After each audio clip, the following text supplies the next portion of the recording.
გამოხედი, ხალხო გიაფებთ და რა გიაფებთ, კაცო, ჩვენთან უფრო იაფია ვიდრე გერმანიაში. პრემიერ-მინისტრი რატო გამოვიდა და გაგიაფებთო, რატო თქვა? თუ გაიაფების ერთი ადგილი არ ქონდათ. რატო გააკეთა კომისია? თუ არ შეეძლოთ ეგ ბიზნესი მოესვათ ერთ ადგილზე. მე ამ ყველაფერს რომ ვაფასებ, რომ რა დებილობა გააკეთეს, მე მაგ შეფასებას უკეთებ ერთი კონკრეტული დათქმით, რომ რაღაცა მნიშვნელობა აქვს ხალხი ამ ყველაფერზე რას იფიქრებს. და როგორც ჩანს, ბიჭო, შტერი ვარ, იმიტომ რომ მე მგონი ვაფშე არაფერი მნიშვნელობა არ აქვს. მე მგონი ამ მთავრობამ უკეთიცის. აი ესეთები რო უქნა ხალხს, ეს მთავრობა დარწმუნებულია, რომ აი რას იზამთ, აი რას იზამთ.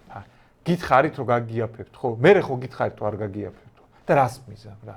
კომისია შევქმნით და კომისიამ თქვა რომ რავი, არ გიაფებთ და აი რას მეტყვი მე რა. აქცია სოციალური მოთხოვნებით 10 მაისს 18 საათზე პარლამენტთან.